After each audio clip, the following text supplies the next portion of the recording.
प्यार करते हैं। पत्नी है सुशीला, धर्म पारायण है। एक ही साड़ी है, कभी अपने पति से साड़ी के लिए भी याचना नहीं की। पत्नी वो है जो प्रत्येक अवस्था में पति का साथ दे, गरीबी में भी, अभाव में भी, कंधे से कंधा मिलाकर के खड़ी होकर के जो पति का हौसला बढ़ाए।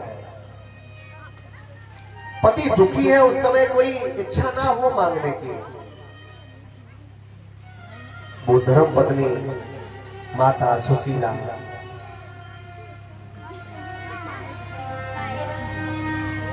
चार बेटा है, भूख से तड़पते हैं तब माँ को कष्ट होता है। कई बार पेट में कपड़ा बांध करके उनको सुला। सुदामा जी तो कहते हैं सुशीला, बाजी बेर हाथी और घोड़े के जोड़े रहे, बाजी बेर आप ही कुदार कर गहिए। ये समय है,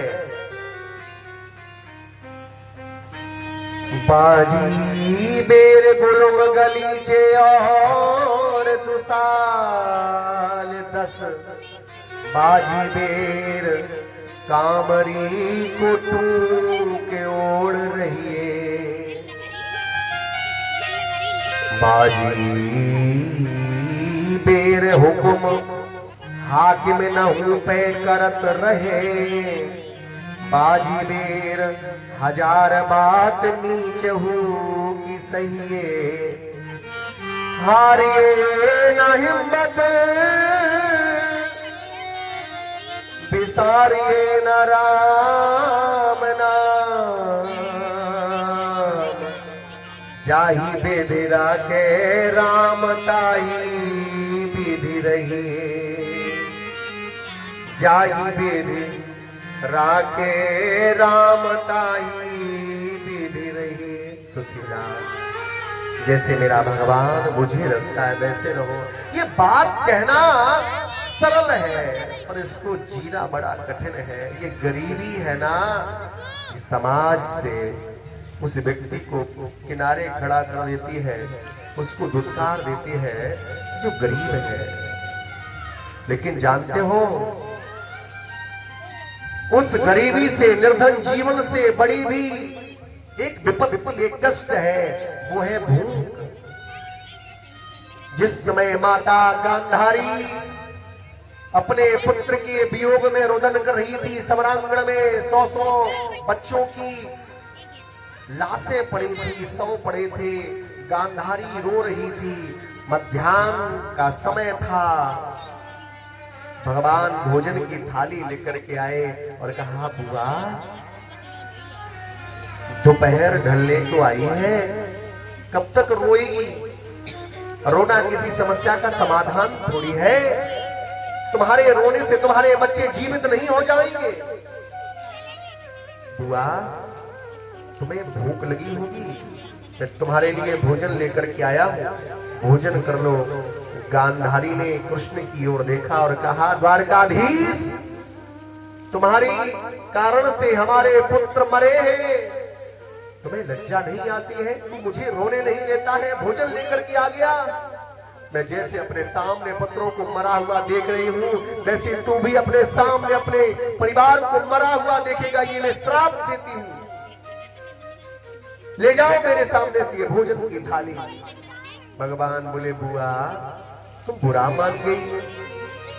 मैं तो सोच रहा था बुआ जी को भूख लगी होगी, बुआ जी भोजन करेंगी।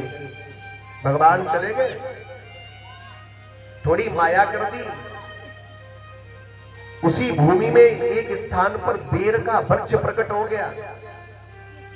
पके पके बड़े बड़े बेर लगे हुए थे।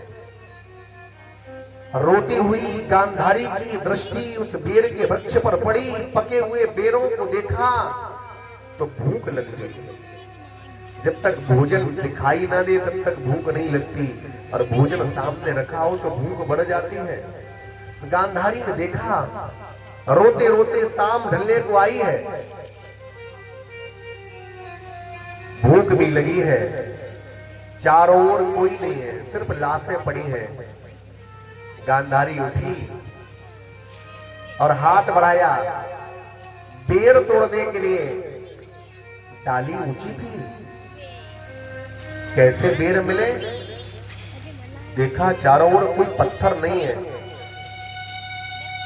भूख जोर से लगी है। एक बालक की, एक अपने बच्चे की लाश को उठाया, उसको रखा, उस पर चढ़ गई बेर तोड़ने के लिए। डाली और ऊंची हो गई। दूसरे बेटे की लाश को उठाया, उसके ऊपर रखा, उस पर चढ़ गई। यहां तक कि 100 बेटों की लाशें रखी, उस पर खड़ी होकर के गांधारी जब बेर का फल तोड़ने लगी, भगवान प्रकट हो गए। भगवान ने कहा, बुआ ये क्या है? मैं भोजन लेकर के आया तो क्रोध में भर गई थी, और आज अपने बेटों की लाशों पर खड़ी होकर के भोजन के लिए बेर तोड़ रही हूं।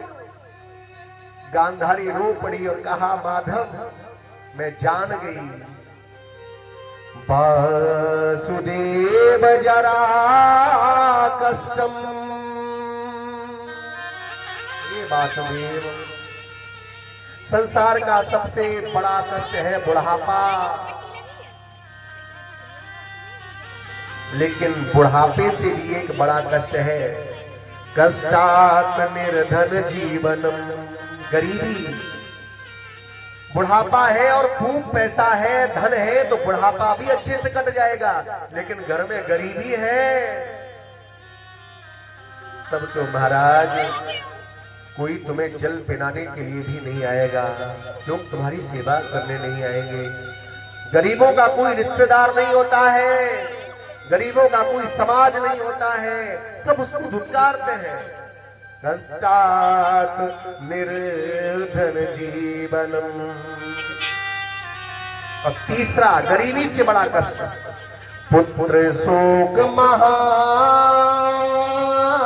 कष्टम। पिता के सामने बेटे की मृत्यु हो जाए, ये संसार का तीसरा सबसे बड़ा कष्ट है। पिता जीवित है और उसके सामने बेटा मर जाए। माधव, ये तीनों कष्ट है, पर इन तीनों से बड़ा एक कष्ट है, कष्टात् कष्ट करी क्षुधा। ये भूख न तो गरीबी में छोड़ती है, न पुत्र के मरने पर, न किसी स्वजन के मरने पर, न बुढ़ापे में ये भूख कभी साथ नहीं छोड़ती। ये भूख सबसे बड़ा कष्ट है। जानते हो, मैंने देखा मिट्टी बाहर रखी है, परिवार के लोग रो रहे हैं, कोई आया बोले अब शाम को मिट्टी लगेगी, पूरी खा लो, कुछ खा लो, लोग खा लेते हैं, भूखे नहीं रह पाते, क्योंकि भूख किसी को नहीं छोड़ती है। कष्टात् कष्ट करी क्षुधा।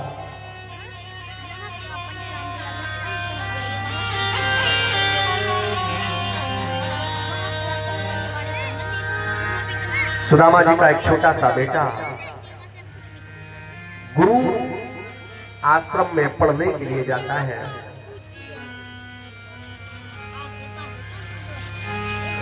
एक दिन मैया के पास आया, माँ कल विद्यालय में प्रतियोगिता है और गुरुजी ने कहा है सभी विद्यार्थी अपने अपने घर से दूध लेकर के आएंगे।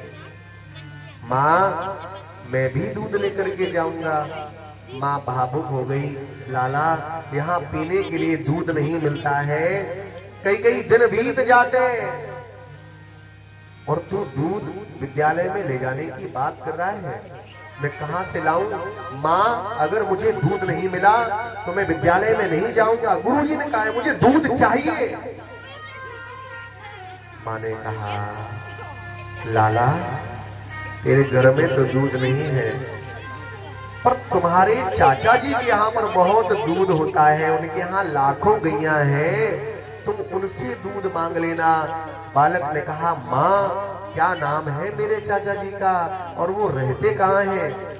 सुशीला ने कहा, लाला तुम्हारे चाचा का नाम है गोपाल, तुम्हारे गोपाल चाचा के यहाँ 9 लाख गैया हैं, माँ पर वो रहते कहाँ हैं? मैया बोली, लाला जिस मार्ग से तुम विद्यालय जाते हो उसी मार्ग में पड़ने वाले जंगल में तुम्हारे गोपाल चाचा गैया चराते हैं। तुम जब जाना वहां खड़े होकर के आवाज लगा देना, गोपाल चाचा आएंगे, तुम्हारे बुलाने पर जरूर आएंगे। मुझे विश्वास है जब वो आए तो तुम उनसे दूध मांग लेना और वो तुम्हें दूध दे देंगे। ये माँ की वाणी उस बालक ने सुनी, विश्वास हुआ मेरी माँ जो कह रही है वो सब सही कहती है, माँ कभी झूठ नहीं बोलती। वो बालक नन्हा सा चला है, मार्ग में पड़ने वाले जंगल में खड़ा हो गया, आवाज लगाने लगा, गोपाल चाचा, अरे ओ गोपाल चाचा आओ ना, मैं बुला रहा हूं। गोपाल जी नहीं आए, कई बार बुलाने पर नहीं आए तो वो बालक रोने लगा है और वो बालक रोते रोते कहने लगा, गोपाल चाचा अगर तुम नहीं आओगे, जानते हो मैं ना तो घर जाऊंगा और ना ही विद्यालय जाऊंगा। माँ कह रही थी आप यहाँ पर गैया चराते हो। गोपाल चाचा कोई बड़ा बुलाता तो आप चले आते, मेरे छोटे के बुलाने पर आप नहीं आ रहे हो। जोर जोर से रोने लगा। जब वो बालक रोया, भगवान से रहा नहीं गया और भगवान प्रकट हो गए। बालक ने पीताम्बर पकड़ लिया। चाचा माँ कह रही थी आपके यहाँ पर 9 लाख गैया है, पता है कई दिन बीत गए, दूध नहीं मिलता है पीने को, और चाचा जी आप कभी घर नहीं आते, कभी आओ ना घर। गोपाल जी बोले, बेटा जैसे तूने मुझे बुलाया है ना, तेरा पिता अगर मुझे बुलाता तो मैं दौड़ करके चला आता। मुझे प्रतीक्षा है, मैं भी आने को तड़प रहा हूँ, तेरा पिता बुलाए तो सही। पर चाचा जी मैं कहूँगा घर जाकर के, और पिताजी से भी कहूँगा कि आपको बुलाए। पर एक निवेदन है गोपाल चाचा, गुरुजी ने दूध मंगाया है, विद्यालय में प्रतियोगिता है, इसलिए मुझे दूध दे दो। और ठाकुर जी ने एक छोटा सा दूध का पात्र लिया, बालक को दिया, लाला ये ले जाओ। छोटा सा दूध का पात्र सुदामा का बेटा लेकर के गया। विद्यालय में लंबी विद्यार्थियों की लाइन लगी थी, पीछे खड़ा हो गया, गुरुजी मेरा भी दूध ले लो, गुरुजी मेरा भी दूध ले लो। अब गुरुजी तो उन विद्यार्थियों के हाथ से बड़े बड़े पात्र दूध के ले रहे थे, जिन विद्यार्थियों के हाथ में ज्यादा दूध का बड़ा पात्र था, और छोटे से बालक सुदामा के बेटे के